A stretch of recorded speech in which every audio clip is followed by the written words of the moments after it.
Steve Clifton, Clifton is not the right last name, it's Thomas. Our amazing and talented trail builder. We have Ashley Sack and Brian Ledoux in the audience as well, representing FAR.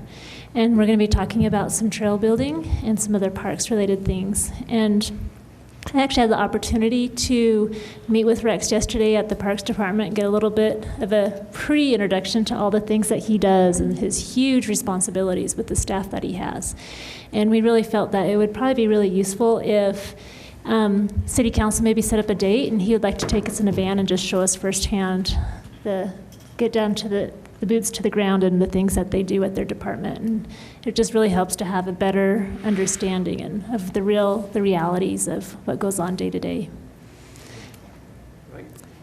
And then before I turn it over to Rex, and I would like to give you a little bit of an overview of your duties and things, and then we'll go right into the agenda.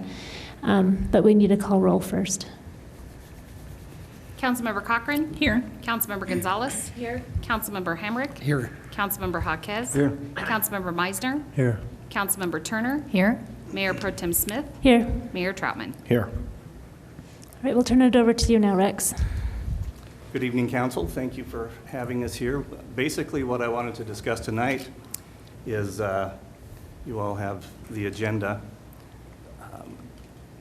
Horse trails in our mountain parks, specifically the Roe Gorge Park and soccer fields in Mountain View Park or elsewhere. So I think, I don't know where you want to start. Would you rather start with horses or?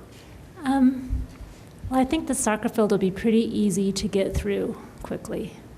So let's go Okay. ahead and move on. Do that and move on.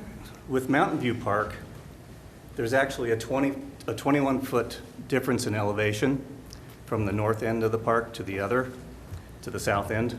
And actually building a functional soccer field would be a huge cut and fill operation because you're talking about a slope like this. Originally, we thought maybe on the upper end that we could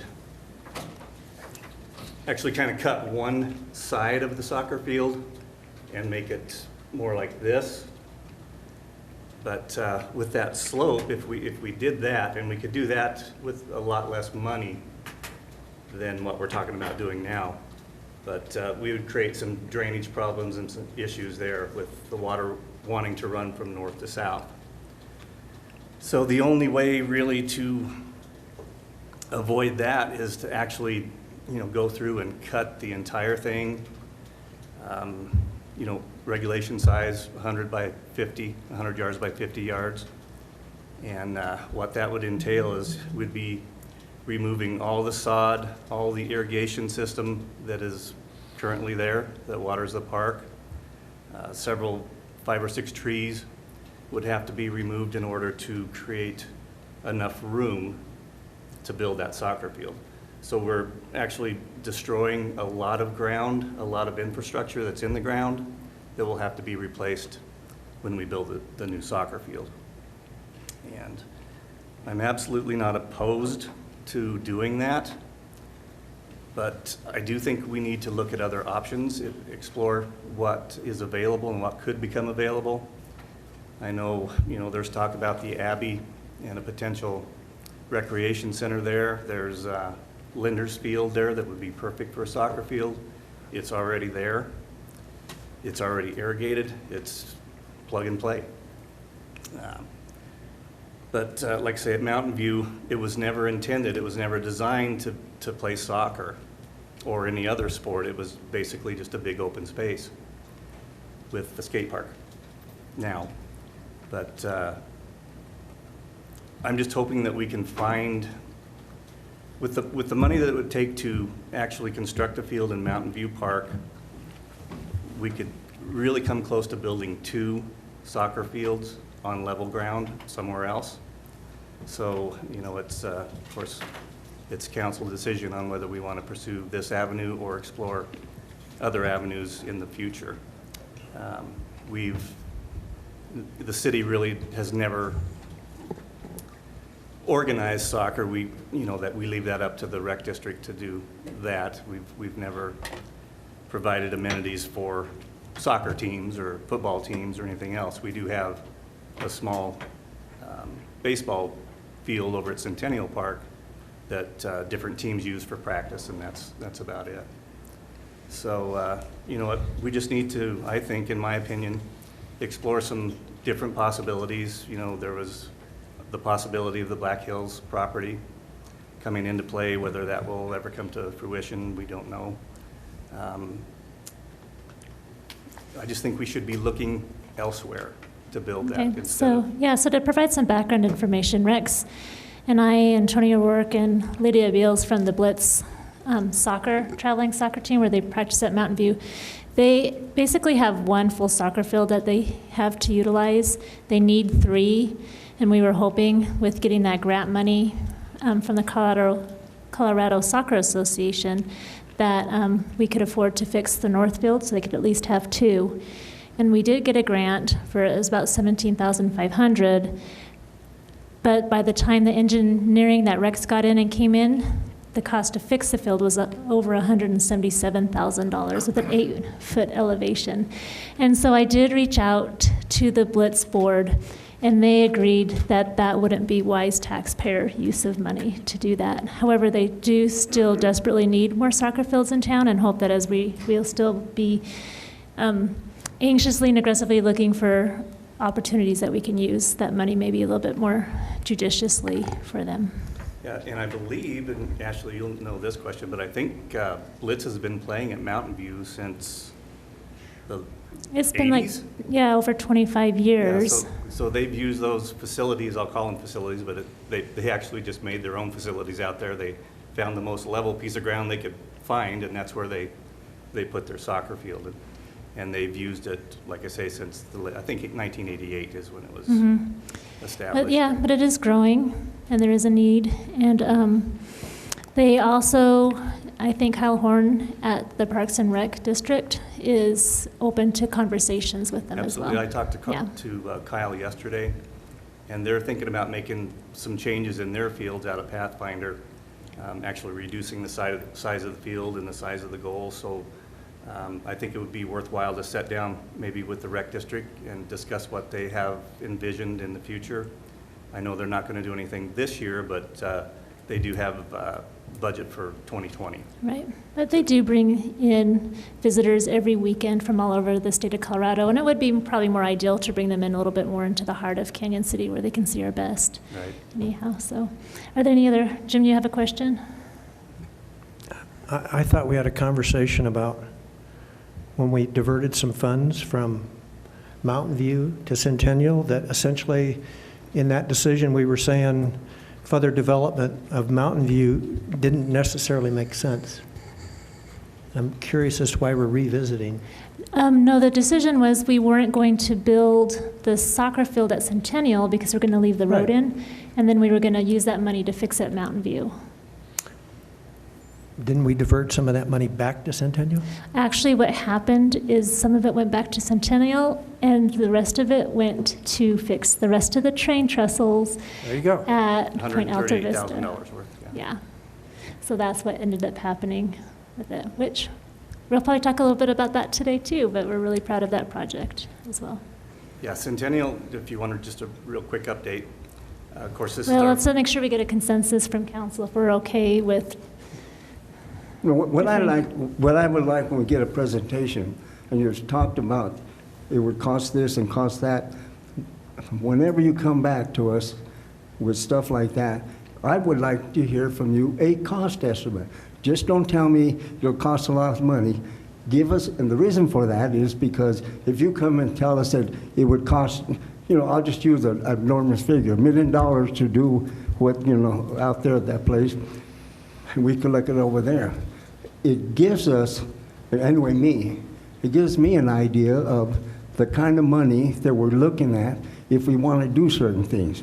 And so that's the important thing. All right, well, with this particular project, would cost approximately $177,000. And I know you can't, give the exact, but please, when you come to us for any of the projects that you're going to talk about, whether it's this one in the future, I would like to hear from you a cost estimate of what you feel it would be. Sure. Thank you.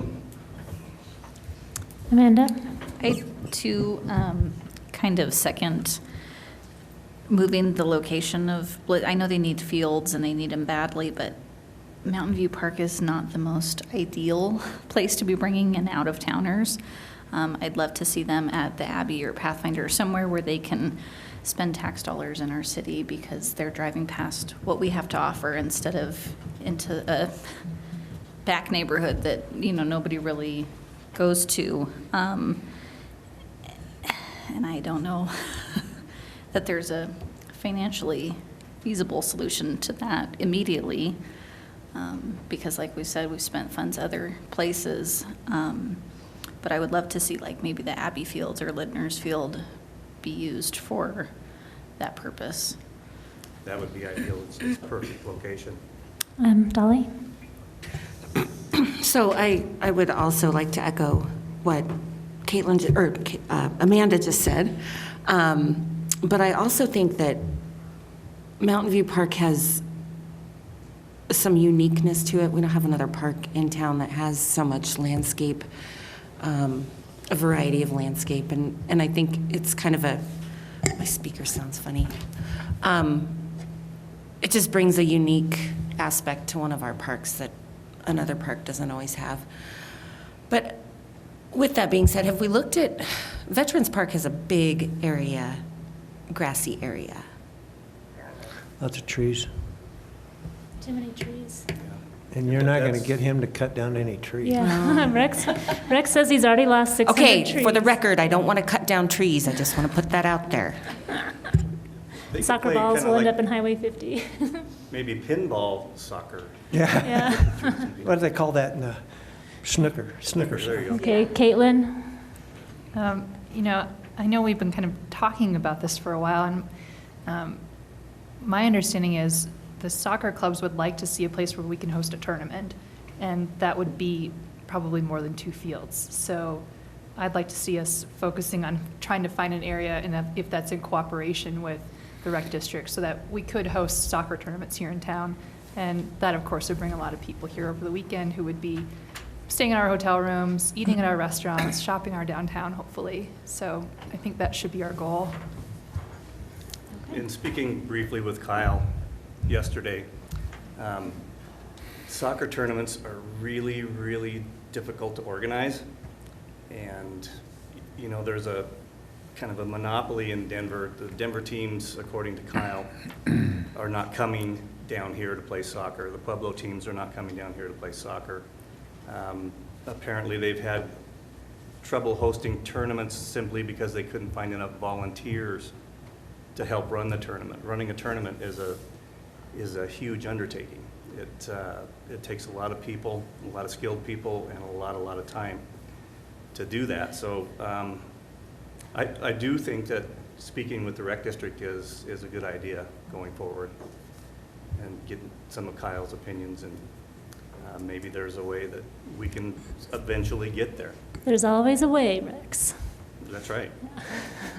And I Um, think if we work together, we could Yeah. possibly get there. So Mayor had pressed his button, and then we'll go to Jim. Oh, his button works. I don't get a Mine is button when right I sit there, so this is Plug it this is a in. rare He privilege. didn't even along want with- anything, he just wants to play with his along, button. quit picking on me. Well, before we kick this down the road, I think that there'll be 2 soccer fields, and I think we need to talk with the rec district and see how they would fit in with it. But I recall some time ago when we talked to the gentleman that owned the 4 Mile Ranch, all that land sort of offered out there that if you, along 143 or along 123, there's a lot of fairly flat space there. If he owns that, which I think he does, we ought to put that in the mix too, because that would offer plenty of parking, access, easy access, and possibility that they would then stay or go down into town. But, you know, free land, if he still wants to do that. Might have a discussion on that. So. Okay, Meisner? Two issues. One, actually 3. Pueblo was having a really successful soccer tournament over the last 10 years or so, and this year they've cut back extensively. And part of that is resources and volunteers and what have you, and they've really cut back extensively. I don't remember the name of that tournament, but they had it all over town. Sunbelt, Who? the Sunbelt tournament? Sunbelt. So my other concern is, we talk about trails and cyclers coming into town and revenue getting generated and soccer people coming into town. I think we just need to be really careful with trying to generate tax revenue from these projects, because I think for the most part, when you look at the revenue and the expense of doing those projects and the tax revenue that gets generated, I don't think you're going to pay for it based upon that as a selling point. And third, before we could add any recreational park land, that would have to go to a vote. We don't have the option of a council of just adding Linder's Lot, 4 Mile Lot, or whatever. That would have to go to a vote. Right, we do have some really strong favorability towards getting recreational space in Canyon City, according to the citizen survey. I mean, ultimately, the goal is to provide space for our youth to exercise, be involved in sports, learn teamwork, and have adult supervision after school in a certain way, and have really positive adult mentors in their lives. And so that's always a huge added benefit. And all of those things are currently declining in our current society, and they're trying to find ways of fixing it. Luckily, soccer is one of the sports that's growing and not declining as much as the others. The growth is off. So are we ready to move on to the next topic then? We're going to keep looking. We'll work with Blitz and with Rex and Kyle with that. Okay, we'll move on to the next subject. Horse trails. You know, FAR is represented here tonight. FAR has been fantastic. They've been a catalyst in the Royal Gorge Trail system. They've been there from the beginning. Again, as a director, I'm not opposed to horses in the gorge or horse trails in the gorge. But with that said, you know, there's a certain amount of, you know, the two uses don't mix on the same trail. So there would have to be, in my opinion at least, and we'll get Steve in on this conversation, he's had a lot more experience with trails than I have, but we'd have to have a dedicated type horse trail where it was horses maybe and hikers, no mountain bikers, so those two user groups don't mix and don't collide, and that's one of my major concerns. We have been building fence in the gorge to keep the cows out, and so we've got the north side pretty much fenced off, and we're going to head from the northeast corner back to the south this year and kind of get that walled off against where most of the cattle come in. With that 3 miles of fence that we've put in, close to 3 miles, we're going to need to maintain that fence.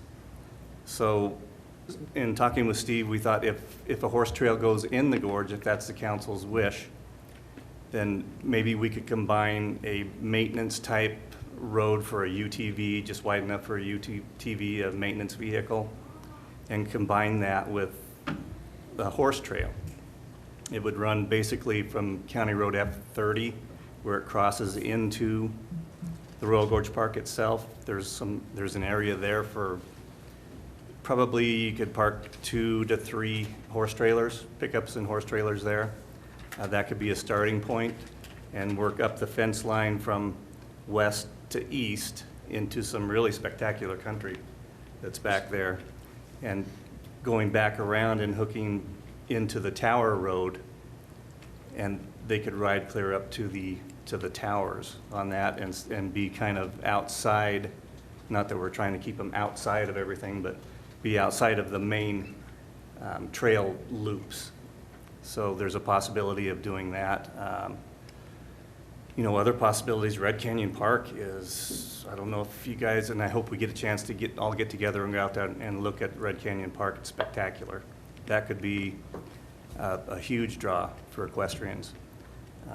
Temple Canyon Park is not as appealing to me as Red Canyon Park, simply because there's a lot of real steep country, where as Red Canyon it's a little more mellow and I think easier trail building, and and easier maintenance on that type of terrain. But, yeah, other than that, I mean, it's not like we're trying to, and I don't think FAR ever intended to push the equestrians out of the picture, not at all. I think, in fact, they've had some pretty good conversations with the equestrian groups in town, and I don't think there's hopefully any animosity or anything going there. It seemed that at one point they were kind of, well, you're anti-horse and we're anti-bike and we don't want to see that. We want to try to accommodate as many user groups as we can. That's kind of our job. So with that being said, I think there's plenty of possibilities out there for horse trails, multi-use possibly. And Steve maybe can talk to the difference between a single track trail that's what exists basically in the gorge mainly, and what a horse trail would require. All right, we do have some questions from council. Councilman Meissner first. Thanks, Brix. Is this the same concept trail that we was working on prior to Tony's leaving, essentially, or No. what's different? I guess I don't understand the question. Well, prior to Tony's leaving, I thought we had a solution in hand in terms of how we were going to start a horse trail and move what I would consider southward, but I'm all turned around up there, and then wind up going up to that Tower Road. Right. Initially, well, I can speak to that. I met with Tony one afternoon up in the park. Right. And we hiked out onto a ridge to where we could see the area that I'm talking about and bring in the possibility of bringing a horse trail. So yeah, we are talking about the same thing. I was just a little And potentially utilizing an old county road. a portion of it, yes. A portion of an abandoned county road. Right. Not technically abandoned, but. It's technically not abandoned. There's a gate where the county could get through. They don't do any maintenance there. From the looks of the road, they haven't been there in 75 years, so it's probably okay. But yeah, we're talking basically the same thing. But through that draw, it would come up heading east and then turn back to the south, heading up towards Fremont Peak. Okay. And eventually hooking into the Tower Road. Right. So they would ride that road. Okay, now we have Council Member Cochran. Yeah, I just wanted to say I grew up riding horses, and if there was a trail that didn't have mountain bikes on it, I would much prefer that. Being a rider, horses are not real bright and they're really powerful. So I think that I think it's important to understand that not all mountain bikers understand horse etiquette, and not all horses understand mountain bike etiquette. So if we can separate those two, whether it's in the Royal Gorge Park or in Temple Canyon or wherever we decide to do it, I think it's important that we have either horses only or mountain bikes only. But I think it gets a little risky when you combine the two and expect everybody to know. Right, and the other possible conflict that could occur is, this horse trail, if it's a dedicated horse trail, will have to cross our single track trails in places. There's just no avoiding. What's to keep an equestrian from, hey, let's check this trail out, and they're off of the main trail. I mean, we can do signage and everything, but Yeah. will that take place? Will it occur? Maybe, maybe not, I don't know. And then you're mixing those two uses. You come around the corner, on pretty good clip on a mountain bike, and boom, there's two horses. It's, I think it's always best to have positive alternatives, and having a really nice trail built just perfectly for the horses to use is definitely a think- motivation for them to stay on that yeah, trail. and I think Yeah. we can do that in the gorge. I think we can do that in Red Canyon Park, possibly Temple Canyon as well. So I personally would like to see us move forward with that. Any other thumbs up or comments from council? I guess Jim has a question. Well, quickly. just a comment. I think, well, we have some suggestions here about Red Canyon. I think the Royal Gorge Park area will always be a gem, and I think at least beginning there, to at least develop a trail for horses, and as we move along, then it may make sense to create another trail up north, but at least getting something done, and I think it can be done relatively easy, in the park. The other thing is I'd like to hear Ms. Slack's comments in terms of whether she has any. Her last comments were positive. Yeah, I think I would love to hear from Steve, because I think Steve can reiterate some of the comments that I made the first time about, it's not about not liking, kind of like versus, it's not that we don't like horses, it's not the horse, and honestly, it's not a black and white. Some of us are horse people and, mountain bike riders, but there is a very unique topography out there at the gorge. The trails are, I think we talked about how there's a pretty good exposure in some places, so I would love for you to hear Steve's perspective in talking about the difference between an appropriate single track trail for mountain bikers and then an appropriate trail for equestrians, and how those differ, because they do differ. All right, Steve, there's your cue. Well, Hit it. most of what's been built up there, everything that's been built up there is bike optimized. I mean, that's why I was brought in from the beginning. I knew it was open to hikers as well. But when you're building bike trails, you're thinking of, the flow and the fun factor of the trails itself. So many of the trails are quite fast in places, and, because we have very few equestrians, at least to date up there, I've only seen 2 or 3 horses at any given time. It's just an unexpected potential hazard and user conflict by having the horses on the same trails. So, and as Rex said, I mean, it's easy to come around the corner on a bike where you're carrying speed and not expect to see a horse which is moving much slower.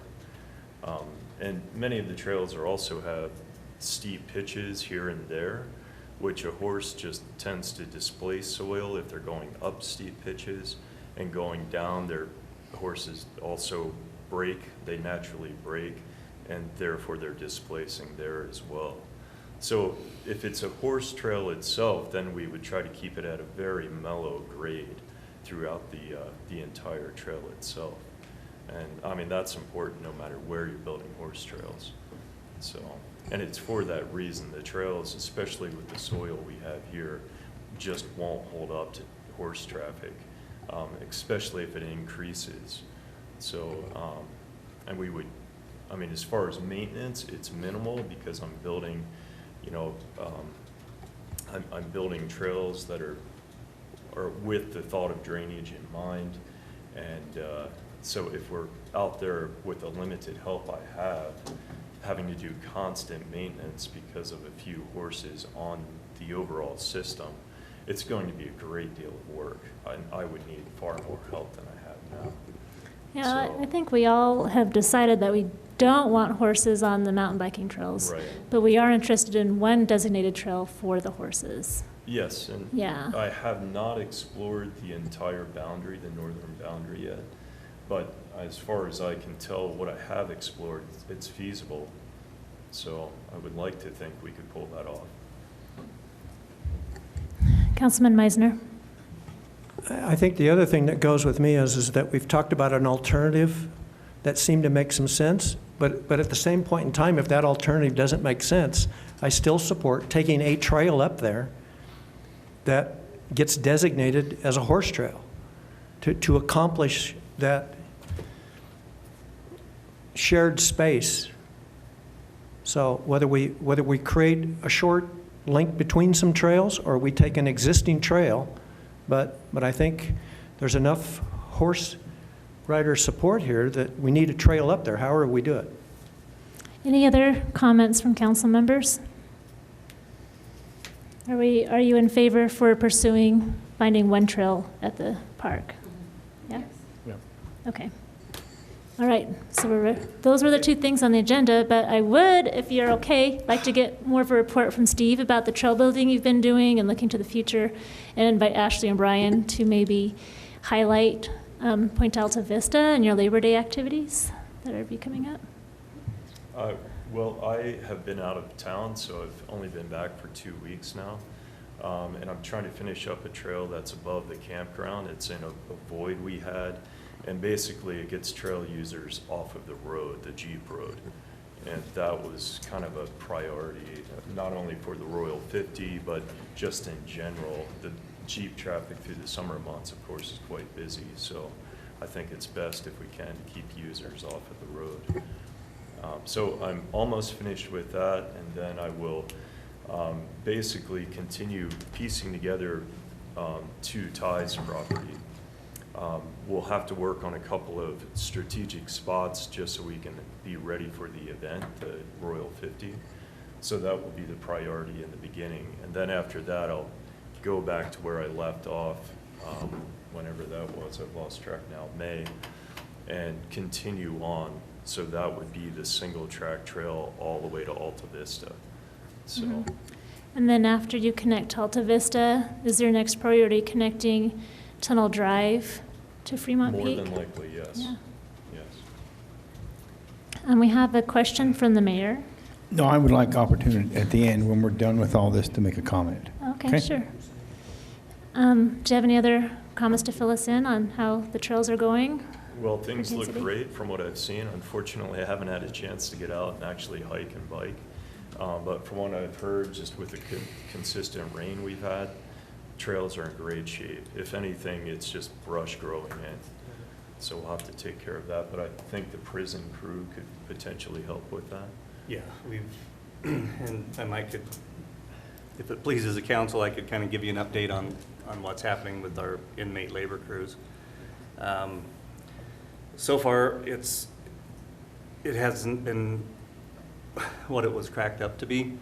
And we're getting help, and it's useful, and we're making a lot of progress with them.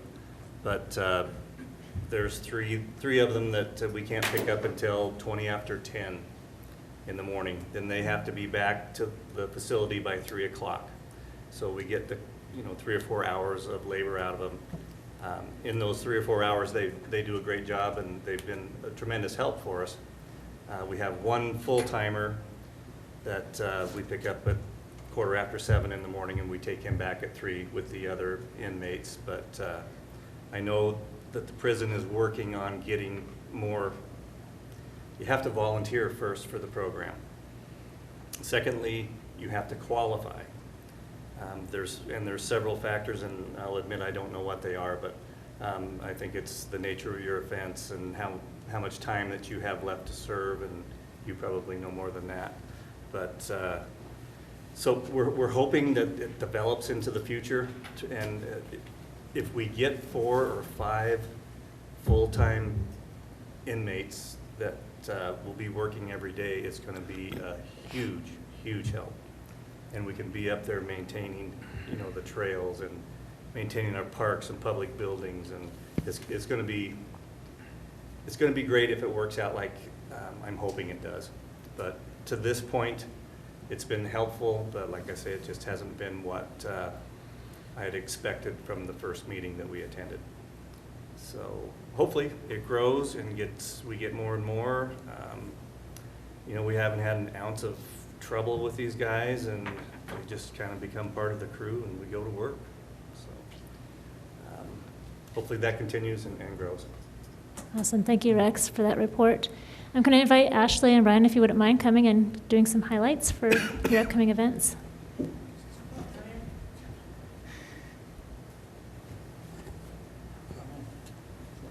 Like all the way up here? Yeah, because you're on television. Okay. Yeah. Hello, everybody. So our Royal 50 event, which Steve had alluded to, is coming up on August 31st and September 1st.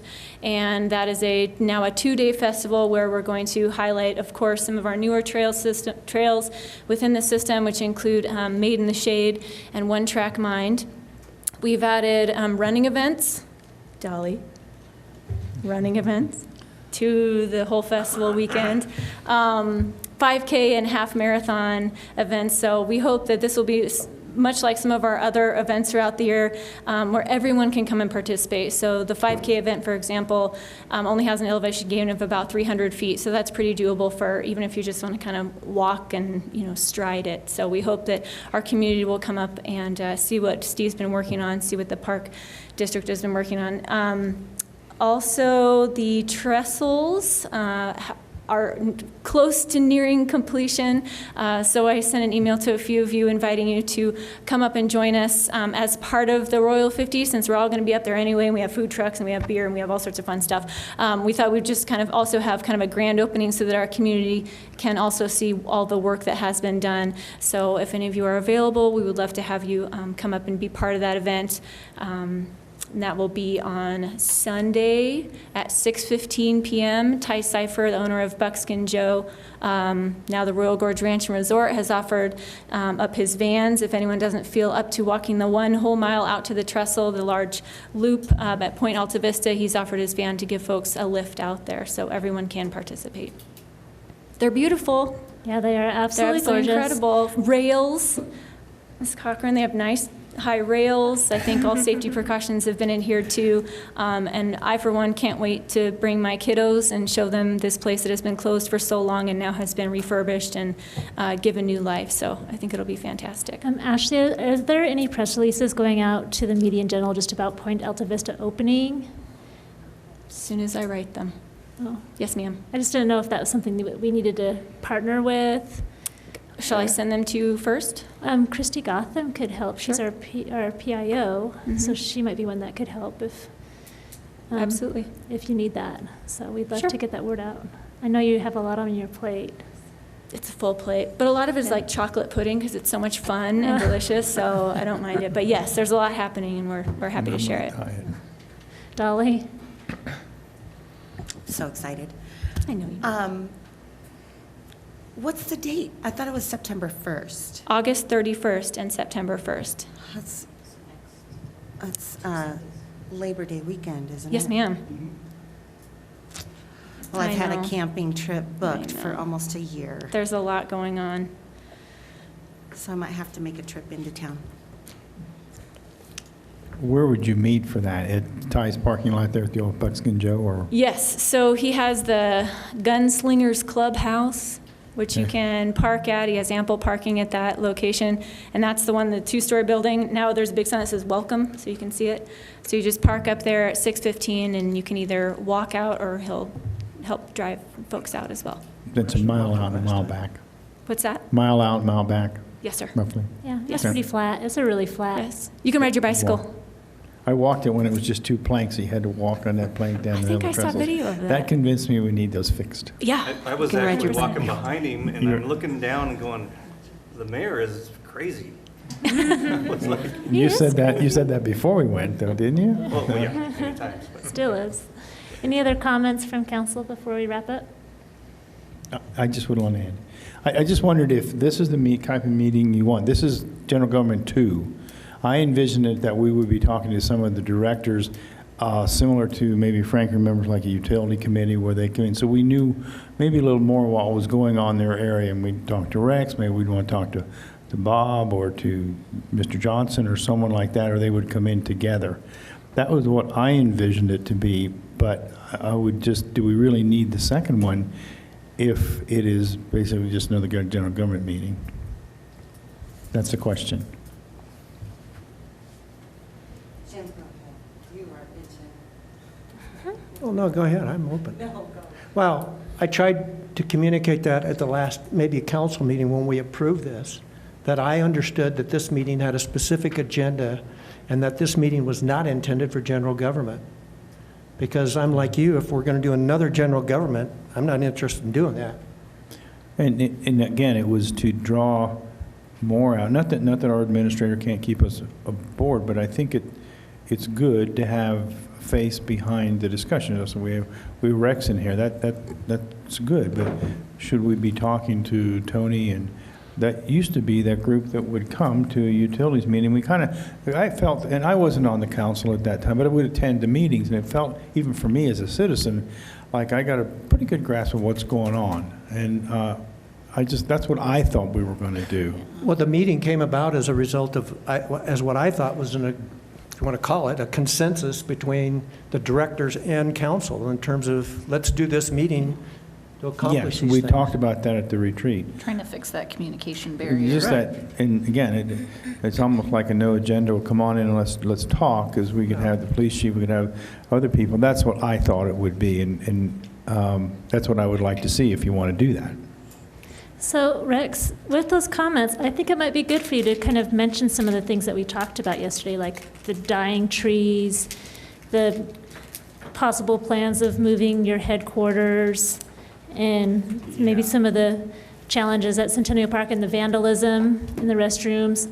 I think it'd be enlightening to talk about the homeless encampments on the riverbank as well. Yeah, well, it's vandalism and homeless is a constant problem in the parks, especially along the river from, well, basically from 4th Street up to John Nichols Crossing and across that area. Just this last week, we found, we were tipped off to a homeless camp that was kind of hidden, and it was as you cross John Nichols Bridge going north, there's a dam there, and then the Black Hills property is to the east. But there was some obviously stolen bicycles that had been stripped down. But as we walked further down in there, we found it was absolutely disgusting. There was human feces all over the place, trash that I think a bear had gotten into and scattered. We actually took Steve's trail building machine, the backhoe with the thumb, because I didn't want any of my guys touching any of this. It was that nasty. I've got a lot of photographs that I could show you at some point. But we actually took the backhoe and Tell them loaded the it. 5-gallon buckets. Oh, well, yeah, they've been having, off topic, but, you know, we've put the needle dispenser boxes into all the restrooms.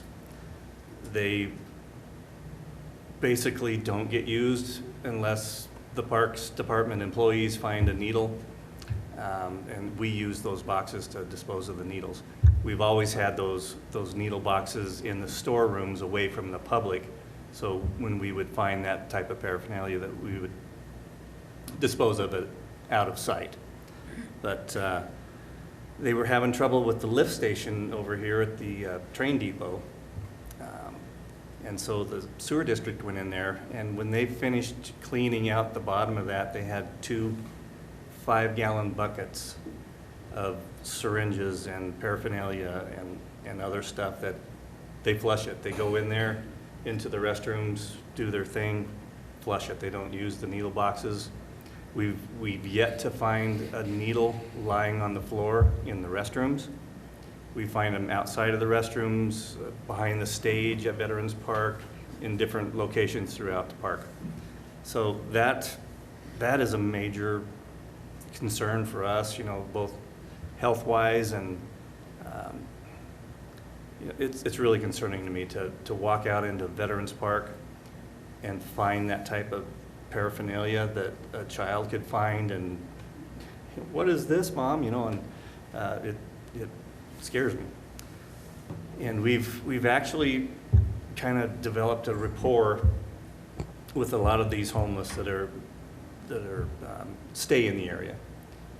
And we've asked them, you know, since we're doing all the improvements in Centennial Park, we ask them to stay out of Centennial Park. And they have, for the most part. Occasionally they'll come over, we'll have another talk with them, and they'll leave. We're trying to keep Centennial Park as clean as we can keep it. And so we communicate with these people on a daily basis. Sometimes it's good, sometimes it gets pretty contentious, sometimes the police have to be called. Perfect example, we were working near the restroom last week, and a gentleman walks into the bathroom, and we were working right there by the restroom at Centennial. He was in there about 10 minutes, comes out, walks away, and one of my employees goes into the restroom. He'd obviously been smoking meth in the restroom. This happens constantly. It's not an occasional thing. They're in there all the time. You know, we've talked with the police department. They do what they can. We call when we see, you know, possible infractions that they could possibly do something about. It's a problem, and I don't know the answer to it, but something, in my opinion, needs to be done. We need to address this some way, Dolly. homeless camp that you found, had they vacated that? Yes. Okay. There was nobody there. Prior And to- hadn't been for quite a while, it looked like. So they've probably moved to some other Somewhere else. location. They might have left town, but who knows? It was hidden enough that nobody actually spotted it on a busy walking bridge. But when we discovered it, we were like, oh, wow, this is, so I told my guys just to stay away, let's go get the proper equipment, let's get gloved up, booted up, and go in there, we're gonna take a piece of machinery. Rex, I'm with you. I'm really frustrated with the homeless population, not as a whole. I feel like we could put better programs into place to help move them from their current situation into a better situation. You know, and the problem basically with the homeless, and it's not that I don't have, well, maybe I don't, I'm getting to the point where maybe I don't have any empathy left for the homeless in the community, but it's just, to me, it's just not safe for our kids, our children, and our grandchildren to be around that type of environment. And we've got to figure out some way to get them at least out of the public parks, but they have every right to be there. We can't call the cops and say, hey, there's a group of homeless, come and kick them out. We can't do that. They have every right to be there until the park closes. So it's difficult. It's really difficult to figure out what we can do to make it better, you know, and we've tried talking to these people, and some of them are agreeable, and some of them say, okay, where do you want me to go? And, you know, of course, Loaves and Fish is a good place for you to go, and this and that and the other in this church. But it always seems that they end up back in this area between the river station and John Nichols Crossing. And we have a question from Council Member Cochran. I know that DD Group locks and unlocks the restrooms. What are the hours that the restrooms are?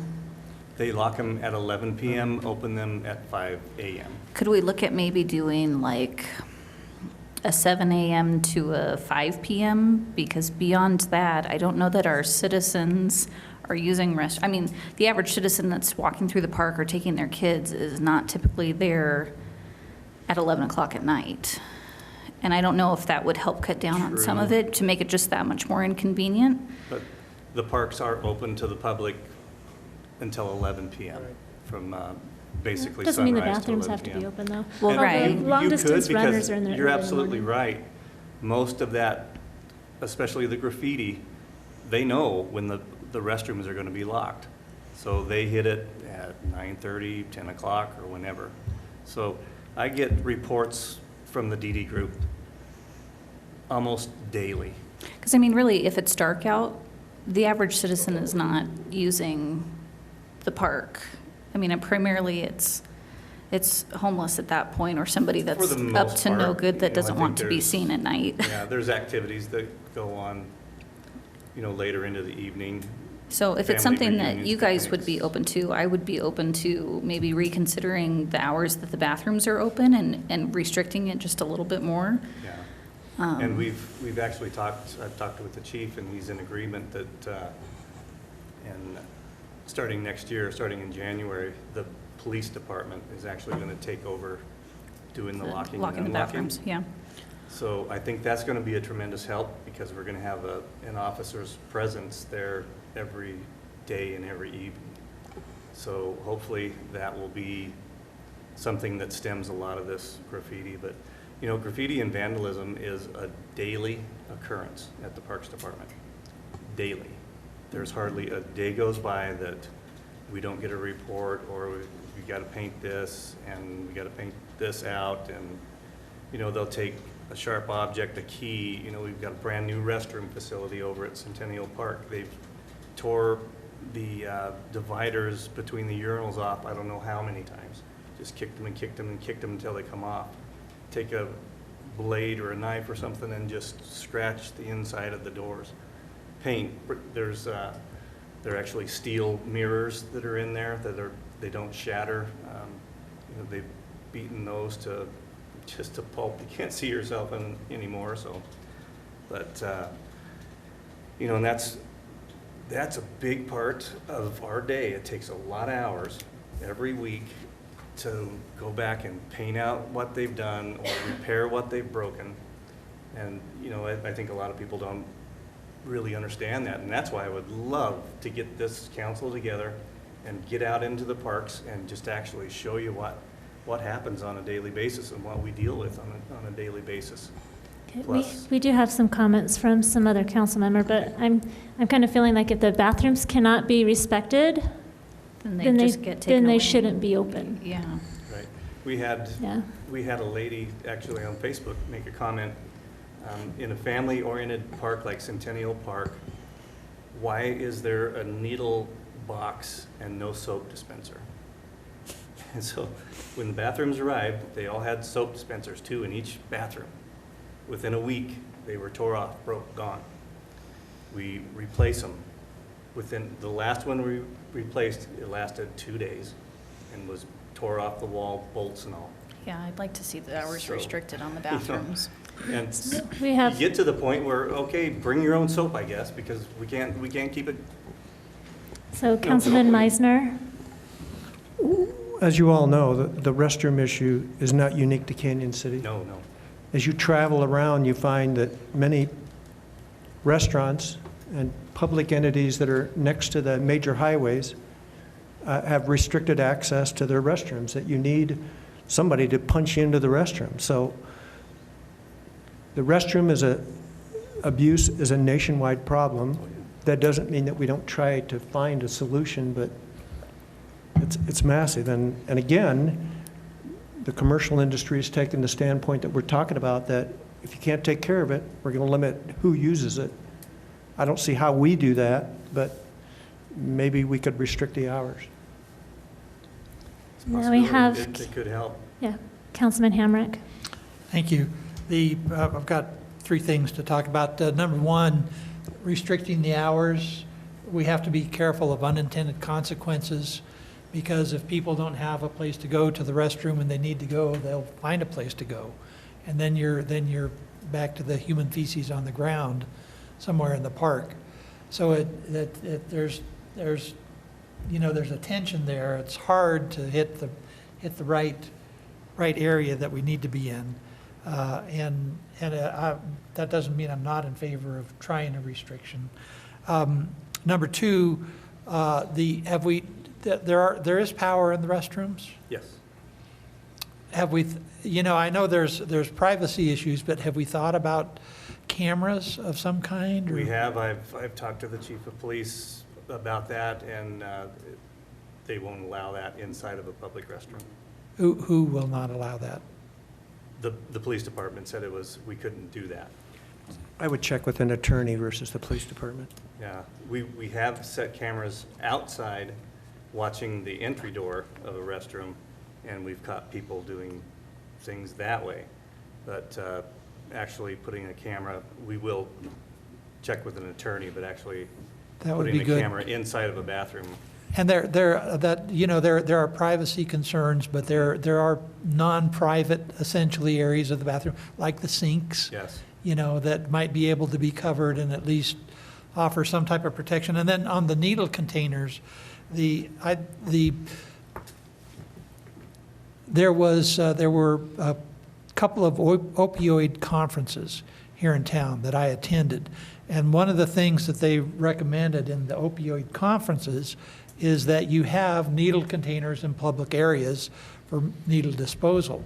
And that's when as a result of that, I talked to our city administrator at the time, and I think as a result of that, that's how come the needle containers got put in the restrooms. But if they're a problem, they're not being used, I'd, talk to Ryan, and if he needs to hear from council, he certainly can, but I don't think there's any roadblocks to doing something that makes sense with needle containers. If they're not doing the performing the intended function, hey, let's do something else. Well, it might take some time to increase the education, and encourage that use.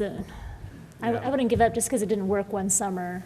I think what goes along with that is that if you have 5 needles in a container that's essentially not costing you anything, that's 5 needles that are not exposed. Right. Because I don't believe that those containers are costing us anything once they're up. They were So long as they're $20 not. a piece to install.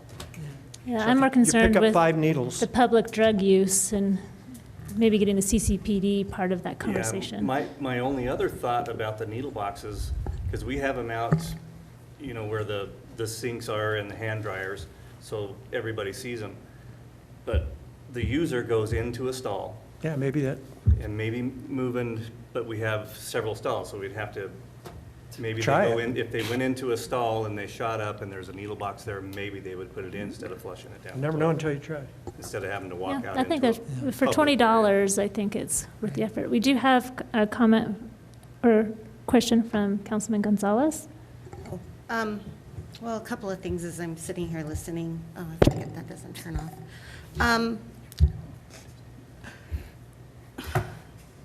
Well, you had mentioned that our bathroom issue is not unique to just Canyon City, but I also think that it's important to remember that drug abuse and vandalism is not unique just to the homeless population. We have teens, we have, hoodlums that run around and like to cause problems. So, but one thing I thought about, and this may not be realistic at all, and you guys may continue laughing. Instead of having doors on the bathrooms, we have stalls in the women's bathrooms. I don't know what the men's restroom looks There's like. stalls, yes. But could we remove the doors during operating hours? And that might decrease, I mean, it might just put, it might be Caitlin, I knew you were going to laugh. Or just take them off. If you're going to remove them. Yeah, they'd have to go back at closing time. Well, you could lock them open if that. Or concept lock 'em worked, you open, could or- lock 'em open, yeah. But Would you use a public No. restroom without a stall door? No, most people don't. I wouldn't. No. If you had to go, Well- you had to go. I'd go all the way to the No, one at the end. we just put stall doors at Mountain View Park because the parents were going nutso. Oh, well, yeah, 2 toilets facing each other with no. I mean, you've got those two That was elements. weird. We do have, Councilman Turner would like to have something to say. Well, since Dolly just mentioned this idea of no stall doors, I'll tell you. Not stall doors, the door on the outside On of the- the.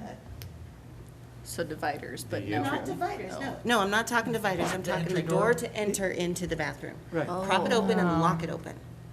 Keep your stall doors. I see. I thought you were Cell saying doors? just get rid of all the stall No, doors. so you guys were too busy laughing and didn't listen. Well, I was going to say, in Denver and City Park, that's the situation, is The door's they open. don't have stall doors, and I'll tell you, it's not, no one wants to Enjoyable. do. Yeah. Yeah, no one It's wants not to do that, conducive so. to That the wasn't, general public. right, yeah. No, I'm But I'm talking. sure it's for the same reason, is they're trying to reduce drug use in the park. Yeah. But, I just wanted to make sure that we're being clear that we're talking about people who are committing criminal behavior in our parks and not all homeless people. Right, that's And true. I know we all understand that, but I want to make sure that we're a being good point. clear in this discussion, that And- we're not just talking about we don't like homeless people. We're Absolutely. saying we don't like people who are Absolutely. committing There's crimes that- in our there's park. that other element out there. Yeah. That Yes. contributes plenty. It's a good point. And I wonder if more police presence in the park would help with that. And I'm glad to hear that they're going to be handling the opening and closing Yeah, of doors. I think and that's going to make a tremendous difference because there's going to be a presence there. With the DD group, they do a good job, but they're not police officers. Yeah. Right. And they can detain a person and call a policeman to come and make an arrest if the situation warrants it. But having a police presence there every day, every morning and every evening, I think will deter a lot of that because they know they're going to be here. So hopefully that makes a difference. Maybe even more, not just morning and night at closing, but Sure. a little bit more of presence during these busy months of criminal behavior. Do you have any more comments? Yeah, well, and I just want to say, I know Macon Plaza is not a park, but I have heard from the library that drug use in Macon Plaza is also an issue. And that's an area where there are children all day long. So it's an issue for our city, for sure. And I think even for the police department, it is a resource issue to be in those areas at all times to be catching that behavior. So Right. it's certainly not something we're going to solve tonight, but I'm glad we're talking about it. We do need, Dolly, did you have more comments? I had you. She just Yeah. can't turn her button off. Oh, okay. And then Councilman Hawkes. The one question I have for you, Rex, is, because you're talking about all the time your employees have to do with replacing this, taking care of that. Has it had any, I said, overwhelming impact on your budget with regards to maintaining what you have to do on a normal basis, and now all of a sudden you've got this extra stuff? Because, you know, I hate to see all this other stuff. I'm glad you're doing it, but I'd hate to see all this stuff start impacting your budget where it's going to be kind of difficult, where you're going to say, do I do this or do I do that? So has it had much of an impact on your budget? Yes and no. Basically, we're losing man-hours to, you know, doing our normal maintenance. We're out there mowing and weeding and doing everything that the Parks Department does, and picking up limbs when the wind blows and all this. I might talk about that later, too. Yeah, we need to talk about more than just the criminal behavior. So it takes man-hours away from our normal maintenance activities on a weekly basis. So yes, it does impact the budget in a way.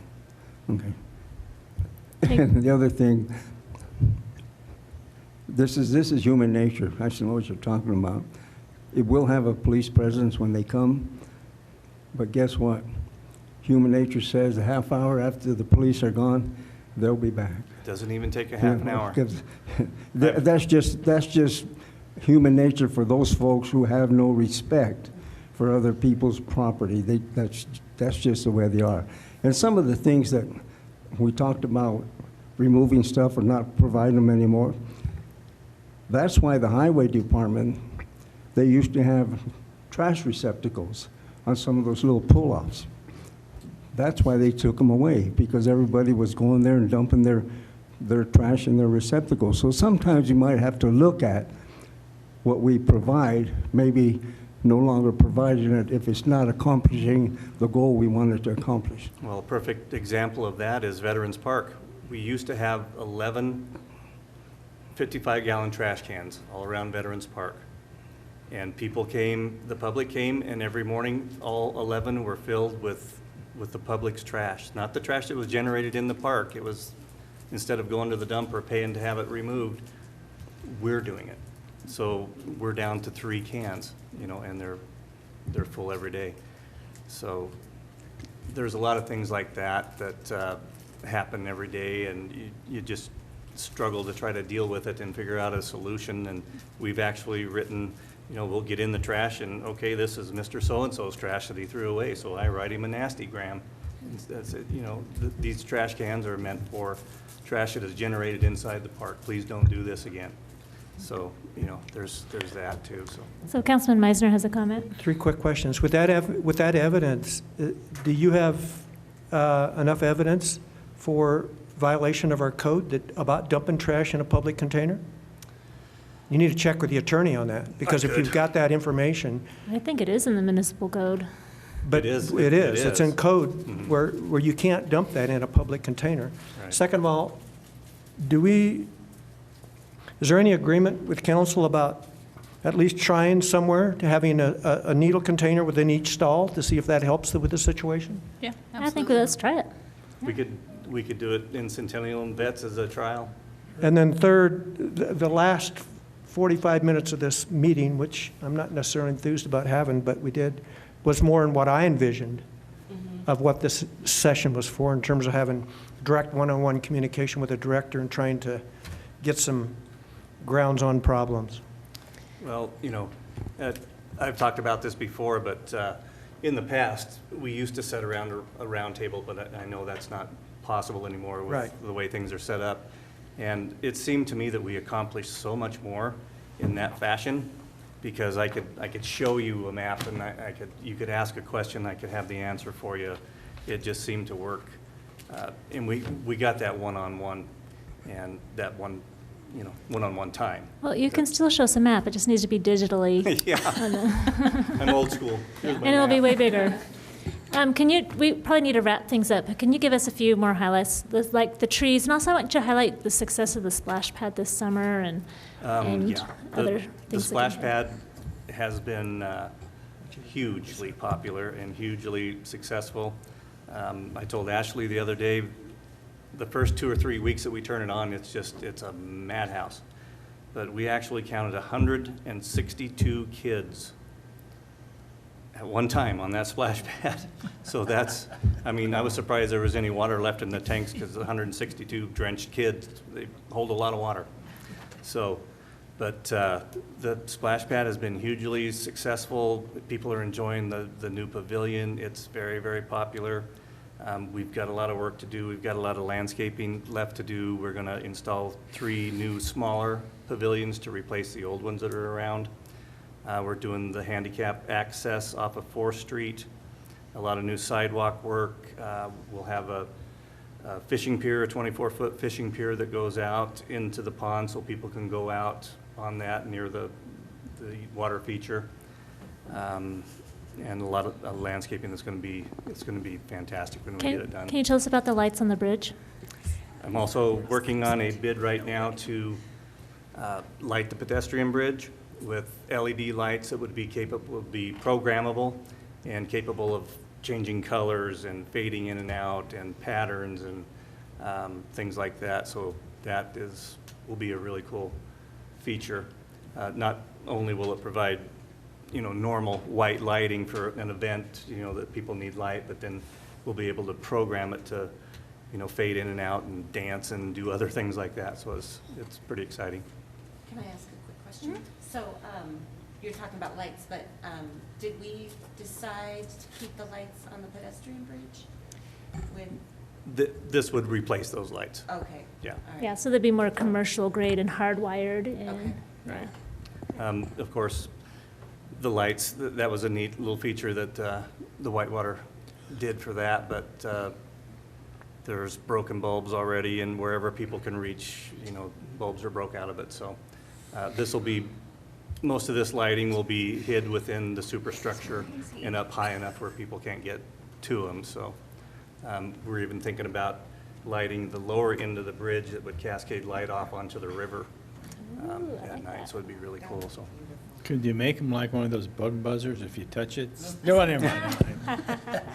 And I was talking to one of the contractors actually, and in the bid I already wrote in that this is a public facility and it's subject to vandalism and this and that and the other. And talking to one of the contractors, I said, yeah, I already wrote that into the bid. And he said, that's real good, because the last one I did, they had to go back and vandalize proof.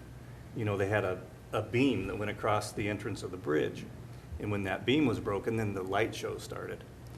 And so they would break the beams out and break the reflector on the other side. And so they had to put them in cages, and then they beat the cages apart to get to them. And so right in the bid, it says, we're going to try to make this thing as vandal-proof as we can. So that's in there. So really looking forward to it. We're hoping against hope that we can have all this installed by the end of the year. The 2019 budget is enough to cover what we want to do.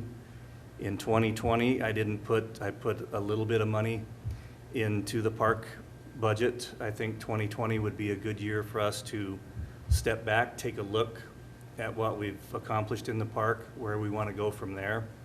The next step basically would be moving our maintenance facility, which is going to be a huge expense, to go ahead and finish out the master plan of the park. Ashley and I were talking about that the other day, and there's room in that area. If you look at the playground, it's jam-packed all the time. Everything there could have been twice as big and still be packed. So, there's room in that area, maybe for a sand volleyball court, maybe for another playground facility, or something for the older kids climbing walls, that type of thing. So that was my intent, was just to kind of take a break in 2020 and look at what we've accomplished and where we want to go in 2021. from there and how we want to proceed, you know, with the Black Hills franchise agreement in limbo. You know, I just thought it was appropriate time to take a break and evaluate what we've done so far and where we want to go in the future. Very good. Thank you so much, Rex. And you did say taking a break, but I don't know what council's feelings are, but I do know the downtown merchants are anxious to see maybe some features or something at Macon Plaza. They also would like to see public restrooms downtown at Macon Plaza or somewhere down there because they're tired of their businesses being vandalized for restrooms. They would, so we might want to think in the budgeting, looking forward to that. And maybe if we're super crowded at Centennial Park, maybe another alternative location would be really fun too, to spread the crowds out. But so there's just a little something to keep in mind. Yes, Okay. and Yeah, just Hamrick? one thing real Yeah. quick. 2 weeks ago, I spent about a week up in Denver, and it's been a while since I was up there. They now have attended public restrooms downtown. Oh, yeah, they do. And, Yeah. and they're porta potties, and I think there's showers there too, if I'm not mistaken. There might be. And so but they have an attendant there. And do you have to pay for that? No, but you have to wait in line, and it's timed, and you only can get in if they let you in, and, yeah. Yeah, they do, and We got a mayor. You're looking for more stuff to do, right? Well, I just don't think you're going to attract a lot of volunteers for that position. Yeah. correct. It's for well, I won't go into the mobile shower thing, but. And any final comments to wrap us up? Just go back to what Jim had said. That was, to me, that was a really good conversation because you forget these little nuggets, doesn't get to Ryan, maybe doesn't get to us, we now know. And it's not that you're going Your to anybody's microphone. back, it's just one the conversation. That's what I thought we were gonna do, to have the director there, and because you do, in your daily operation of things, would you have brought up the needle thing or the splash pad numbers? Probably not. That's what I wanted for the second meeting. And Okay? you know, with Productive. me, I just looked at the agenda and we were going to talk about the horse Right. trails and soccer fields, but I'm more than happy to answer any questions you guys have, and I still would love to get you all together and throw you in our inmate van and put you to work. All right, Just take your we'll set a date, and we'll all get picked up in the inmate van to a tour. Yeah. We might have to use, we've got another vehicle too, so we might have to use two. All right, well, thank you, Rex, for all that you do. We sure appreciate the Parks Department, and Centennial Park is such a huge attraction this summer. It is, for me, it's been a joy to see the families and the kids just having the time of their lives. Yeah. Usually in the summer, this time of year, it's hot, it's boring, and there's no shade, but now it's totally transformed into one of the most vibrant places in town, and Yeah. it's great to provide And that happiness. If you and get joy a to the chance, kids. go on Google Earth, because they haven't changed their imagery yet, and look at Centennial Park from above, and it'll show you what it was, and then just look at what it is now. So Yeah. it's a pretty stark contrast. All right, thank you. Thank you. We are adjourned.